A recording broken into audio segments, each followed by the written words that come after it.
Well, good morning. It's so good to have you all here today. I'm very excited to be here. And for Father's Day, I have a special Father's Day sermon. I don't know if it'll rival Mother's Day sermon and John the Baptist's head on a platter. Don't know if we're going to quite get to that level where we were a couple of weeks ago. If you weren't here with us on Mother's Day, yes, we spoke about King Herod's wife and her Mother's Day request to have John the Baptist's head removed from his body. But today, I want to talk about God as Father. And I want to talk about what that means. I had this idea a couple of weeks ago, trying to put together, okay, what is the sermon that I want to give on Father's Day? I had this thought, why don't I explore what it means to talk about God as Father? Because in the New Testament, in the Gospels, when we come to Jesus, what was the word that Jesus most commonly used to talk about God? Father. Father. And Jesus used this word to talk about who God is, what God is like, what his relationship with God looked like. Anyone want to guess how many times Jesus used this word, Father? A lot. Okay, a lot. 40. I heard about 40. What else we have here? 400? Oh, 300. Okay, not quite that level, but we're getting there. About 120, 165 times, depending on different translations. So Jesus used this word quite a bit. And here's what I'm going to say as we start. Father it's a metaphor used to describe what God is like. And also, it's a word, it's a metaphor used to describe Jesus' relationship with God. And I would suggest our relationship, the relationship that Jesus is inviting us into with God. Now, just because Jesus uses the term Father, I don't believe that means that God is a male. God is spirit. God transcends male, female. Father happens to be the word that Jesus used, first century patriarchal society. But if you read through the Bible, you will find that God is described most of the time as a male, but then God is also described in feminine terms as well, which I know we don't often talk about that in church, but God transcends the male-female distinction. And I came across this a little while ago. I love this way of putting it. It's from a book by Kenneth Bailey, Jesus Through Middle Eastern Eyes. We can all rejoice that the scriptures use both male and female metaphors to enrich the reader's understanding of God, who is spirit, thereby neither male nor female. Yet God's image contains both male and female in that both are created from that image. God says, I created you in my image, male and female. So when Jesus uses the term Father, it's a metaphor. It's a way of talking about God, but can you really fully define God in words? I mean, God transcends all the definitions, all the ways in which we try to understand God. God totally transcends that, and so we're grasping for the best ways that we can talk about God. So Jesus uses this term, Father, to talk about this intimate, personal relationship that he has with God, and this intimate, personal relationship that we can then have with God as well. What I want to look at this morning, these two questions, what does it mean to talk about God as Father? And then what is it that is being communicated? Let's start here in Matthew chapter 6 with a usage of Father that most of us are familiar with. Jesus teaching his disciples how to pray. This then is how you should pray. This prayer obviously known as the Lord's Prayer. All right, yet there's always some audience participation. I got to make sure that you're all awake. This is how you should pray. Our Father in heaven. Yes. Now, the word Father in the Greek, pater.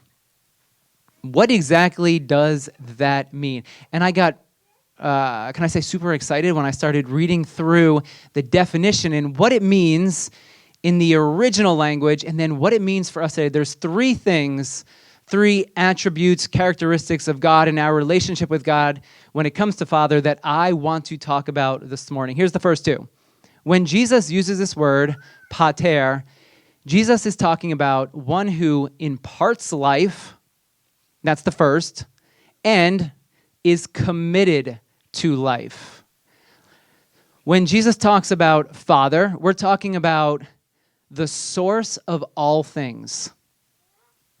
We are talking about the originator of existence itself, the originator of our very existence. When Jesus talks about God as Father, Jesus is praying in this case to the one who sustains his life, and then he uses our Father. Jesus is inviting us to see God as the one who sustains our very being. Hence, there is this dependent relationship that we have on God for our very breath. When you view God from that perspective, when that is the starting point, I would suggest that this is humbling. You come to the recognition that your very breath is dependent on a being, on something beyond yourself, that you are reliant on another source for your very existence. And I would also suggest not only humbleness, but this leads to gratitude. Thankfulness for the fact that we're here, that we are alive, that we're breathing, that we get to sit here together in this space, that we get to experience moments of joy.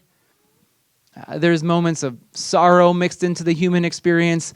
But the starting point for Jesus, I would suggest, is that our life is a gift that we have been given. So when we think about God and our relationship with God, I would argue that the starting point we are to see that relationship is that we are dependent on God for our lives, and our very breath is a gift. And what we're doing here is in response to the gift of life that we have been given. Then, a second way to understand God as Father, when Jesus uses the word Father, it means someone who is committed to life. When we think about Father, our fathers, we all have fathers. When we think about our Father, in the ideal sense, we think about one who is committed to our existence. And sometimes that can get a bit wonky, that can go astray, and we're going to get there in a moment. But when we think about God as Father, Jesus is talking about one who is deeply devoted and committed to our well-being. When I was working on this sermon, I was spending some time outside of my porch, putting some notes together, and I noticed there was this bee that kept flying around the porch just a couple of feet from where I was sitting. I got distracted, and I started watching this bee for a while, about 45 minutes on and off, and what I noticed is that the bee would fly into this one spot underneath. We have vinyl siding on the front porch. It would fly into this one spot underneath the siding where two of the pieces connect. Then it would fly away. And then 30 seconds, a minute or so later, the bee would fly back to that very same spot, and it would then be underneath the siding. It would disappear from sight for a little bit. Then it would fly away again. Then it would return, sometimes to be a little bit further away, so it would crawl under the siding. And then I decided that I was going to watch what this bee was doing. Is it creating a nest by my porch? Do I have to get rid of this thing? Because every time the kids open the door, am I going to be worried about bees flying into the house? So I started watching, and the bee would crawl into a different place, but then it would walk along the siding to get back to this small little hole that it was starting to form. I said, this isn't good. So I got a broom when the bee flew away, and I took my broom and I wedged it in between the siding there, and I started scraping away some of the mud and some of the dirt that the bee had been forming for a nest. And what do you think happened? Well, the bee came back, got really annoyed. You know how that works with the bees when they get annoyed. They start buzzing all around a little bit faster, a little bit louder. So I kept my distance, but the bee was persistent. The bee was committed to building this home. Nothing could distract the bee from its purpose. When Jesus talks about God as Father, Father is one who is committed to life, committed to you. Just like this bee that I was witnessing, nothing could stand in its way. Even if its home was destroyed, this bee went right back to work. I finally found a way to get rid of it. But this bee would not take no for an answer. And you know what I noticed? This shows up all the time in nature. On that very same front porch, we have a ledge. Every single year, what do you think happens on that ledge? There are birds that fly under the covered porch, and they begin making a nest on that ledge. This isn't the ledge, but this is the picture of a robin, because oftentimes it's a robin. And what will I do? I see this, and I don't want them making a mess, going to the bathroom all over my porch, getting all their dirt and the leaves and whatnot to build a nest. So I get that very same broom, and I brush the nest off the ledge. I try to do it very quickly, very early on in the process, so they can go and build a nest somewhere else so it doesn't destroy their eggs. But what often happens is I'll knock the nest down, and the bird starts again. I go out, I knock the next nest down the very next day, and you've probably all seen birds like this. This shows up in nature all the time, this truth. When Jesus speaks about God as Father, Father means that from which our very existence flows and has originated from. And then it doesn't just end there. That relationship doesn't end there. Your life isn't just a gift and then God goes on to other God things that God does, but rather God continues to be committed to that life, to your life. We could say it this way. God is devoted, and I would argue in love, to your thriving, your growing, your continued existence. Nothing can deter, just like that bee, just like the birds, other animals, things you see in nature, nothing, maybe your personality as well, nothing can deter that commitment. So for Jesus, when Jesus thinks about God, his relationship with God, this is the starting point. And then a third definition of that word, who remembers what the word is in Greek? Pater. And I love this one. Bringing into being to pass on the potential for likeness. When you think about this, to me, this is absolutely profound in what it communicates about what you're doing here, why you're here, why humanity is here.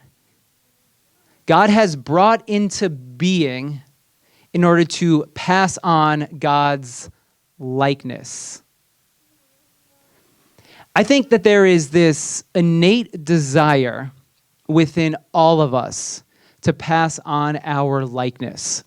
I was talking recently with one of my good friends, and he owns a business. It's a construction business, and he's getting older.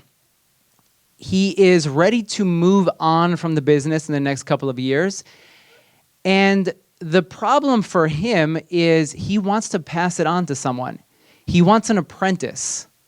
He wants someone that he can train in his skills in the way of carpentry and construction so that someone can then carry this business on. For him, when he was younger, he was trained by his uncle. He would go to work with his uncle every single day. They'd go up on the roof together. They'd work inside of a home. And the uncle taught him his skills. He taught him how to run a business. He taught him how to do carpentry. And now my friend wants to pass that same gift onto someone else. So he has someone in mind, and he tells me, he's like, hey, I keep telling him, why don't you learn this stuff? I want to pass it on to you. Why don't you learn this? I will pass this business on to you. Everything that I've learned, all of my skills, the things that I can do, I want to teach these to you so that you could say, in my likeness, you can now go and continue this business. You can carry on who I am, my likeness, even when I am not present with you. I would argue that within all of us, there is this desire to pass on who we are to others. Parents have this desire, but it transcends the parent category. I think think about my friend. It was his uncle who trained him. And now he has someone who's not even a family member that he wants to pass these skills onto. We all have skills. We all have values. We all have grown in wisdom.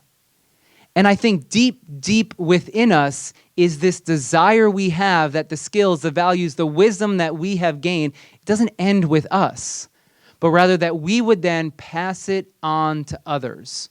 When we talk about God bringing into being in order to pass on God's likeness, I think this is what it means. That what is true of God, God wants to pass that on to others so that we can now pass that way of being on to others. And we'll, in a moment, get to what that looks like. But, actually right here. Beloved, let us love one another, for love is from God. Whoever loves has been born of God and knows God. Anyone who does not love does not know God, because why? God is love. What is God's likeness? I would argue it's love, as we see right here. What does God desire for us? For all humanity? Our existence is an opportunity for God to pass on who God is to us. We could say love, goodness, mercy, kindness. Maybe we could say wisdom.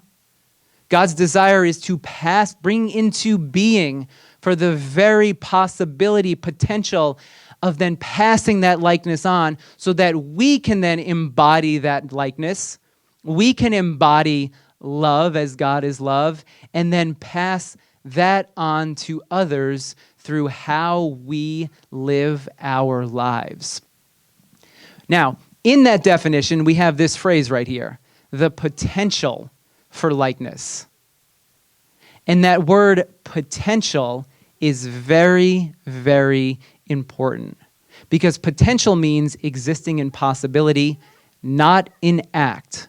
Dictionary definition of potential. In other words, there are multiple possibilities. You can live into that likeness. If God is love, we have an opportunity, an invitation to live into that, to embody that, or we could reject that likeness. And I think that sometimes when we use the word Father, for some of us, it causes us to shrink back a bit because we didn't have a good experience with our earthly father.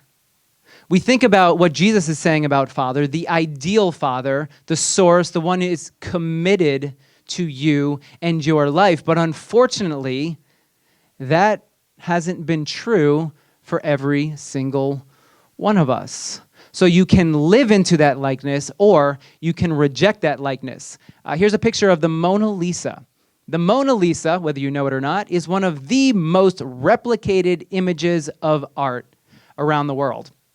You can go onto eBay, and for $12.90 with Prime 2-day free shipping, and there are free returns if you don't like it, the coloring isn't right, you can buy an exact likeness of the Mona Lisa. Now, you could also try to draw the Mona Lisa, and if you're 5 years old, it might look something like this.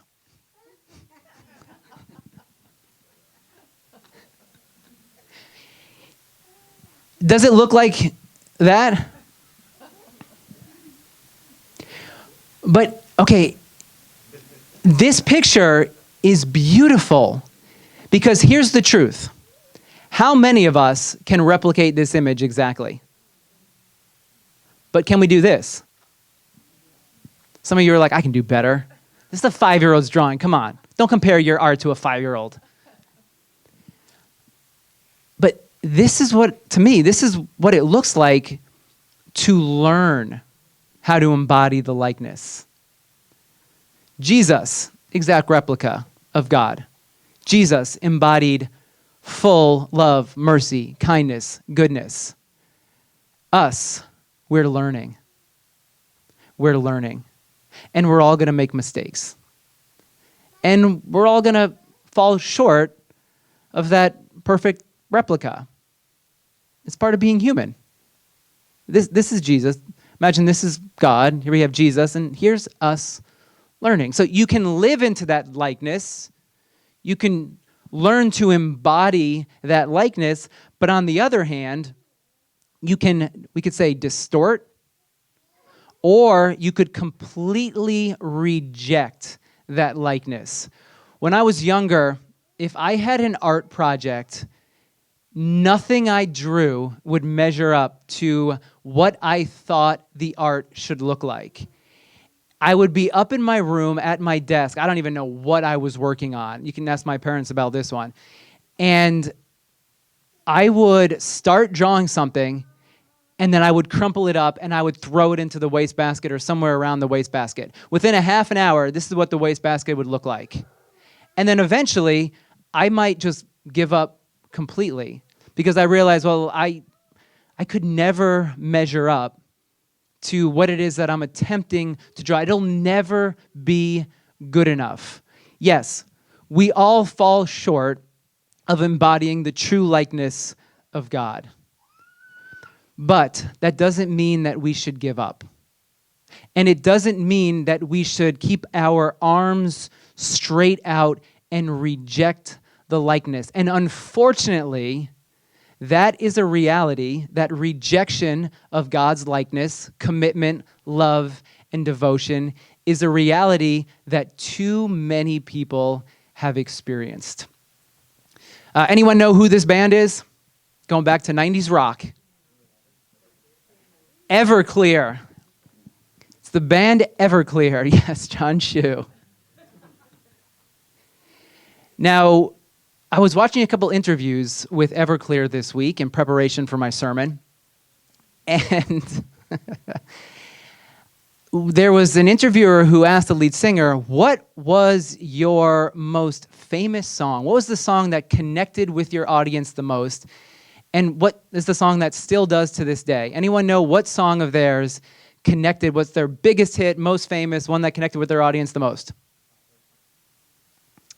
Sapan got it. Father of Mine. Now, I want to show you a short interview about why Everclear, why the lead singer wrote Father of Mine. Do we have sound for this one? Cool. So here he is being asked about this song in an interview about 20 years after. The song came out in 1997. So he had this experience where when he was younger, his father got up and walked out of his life. And then he says in this interview, well, that's the song that still connects with so many people because unfortunately that rejection from their father, not having that commitment, that devotion that defines a true father, it wasn't there. And people would listen to this song, they would listen to the lyrics, and they resonated with it. And it did something within them. And for him, he wrote this because, I love that story. He's there watching his daughter, and he says he's trying to grapple with how could anyone walk away from this relationship, because we all know that there's something distorted about walking away from that which you have given life to, which you have helped bring into existence. And when Jesus talks about God as Father, Jesus is talking about a God who is always committed to you. Regardless of what your experience has been, regardless of what you might have heard about God, how God views you, how God might view you if you don't fall in line or you don't measure up, Jesus is saying, this God is a God who will never leave you. This is a God that will never be deterred in his devotion to you. No matter how messy things might be, no matter how you might feel about yourself, no matter what your experience with a father has been, this is a father who was always for you and always with you. Now, I wanted to, if I can, there we go. I wanted to play the first couple of minutes of this song for you. Let's listen to some 90s rock. And here is Everclear as he's trying to wrestle with his experience, what he's been through. He experiences this, and he goes into his room and he writes this song in one night because he realizes that in some way he was missing the true love and devotion of a father, which we all long for. To this day, that is still the song that resonates with his fans, the audience, the most. Because the true meaning of a father, for many of us, has been distorted. And unfortunately, that then distorts our view of who God is in our relationship with God. So how is it? I think this is what Jesus was doing when Jesus walked the earth. I think this is the purpose of church, followers of Jesus, to answer this question: how do we heal the distortions that we've witnessed and experienced about Father, about God? We all need healing. So how is it that we heal these distortions? First, you acknowledge the gap. I think this is what we see in this song right here. We acknowledge the gap between what we need, what we know we need. Someone who is always committed to us. So we acknowledge where we haven't received that. The gap between need and experience. And that's for him what this song was. He said the song was therapeutic because it was him acknowledging I needed something more. What I went through in life, it was caused from this rejection of my father that I experienced. So he put it down into words, into song, and many people can relate to that gap, to that experience. Second way is you surround yourself with others who are on the path of living into the likeness of God. I would say the path of Jesus, who fully represents what God is like. I found that Reddit is my new favorite place for sermon content. And I found a Reddit thread on this particular song, Father of Mine. And here's one comment: man, this song meant a lot to me in my late teens, early 20s. A lot of lyrics reflected what I went through growing up with my father. Thankful I had an amazing stepdad, someone else, who began healing what I needed healing from. And then here's the second comment: I feel you really, except for the stepdad part. And my mom wound up putting me out at 15 to fend for myself. I was lucky to meet a great girl a couple of years later who had a wonderful mother. They changed my dark, angry world for the better. How did healing start? Being surrounded by love. God is love. How did healing begin for these two Reddit users? By surrounding themselves with others who represented the true likeness of God. How do we heal the distortions? We surround ourselves with others who are on this journey, on this path to represent the true likeness of God. That is my hope, my prayer for us here at Awaken, that together we would be on this journey of learning and embodying the true likeness of God, and that we together would find healing from that which we need healing from. And then second, I would say, commit yourself to the true path. For him, the catalyst for this song was seeing his daughter and saying, I don't want her to experience that which I experienced. There's a line later in the song: now I'm a grown man with a child of my own, and I swear I'm not going to let her know all the pain I have known. You bring healing to your life, to the lives of those around you, by committing yourself to a new path. A path that doesn't pass on the brokenness, that doesn't pass on pain, but a path that passes on healing and love for others. And that's my hope here for us at Awaken, that we would be on this path, that we would find healing for ourselves and bring healing to the world through our lives. And then we're going to sing here in a moment. We're going to celebrate Eucharist, communion together. You receive the true messaging, the true meaning of God, a God who would go to great depths to show his love for you, his never-ending mercy and commitment to you. When we celebrate communion, that is what we reflect on together.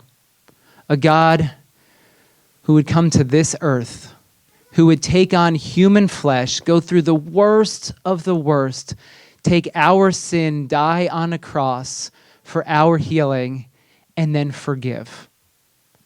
And be endlessly, eternally committed to us. So we're going to sing one final song together.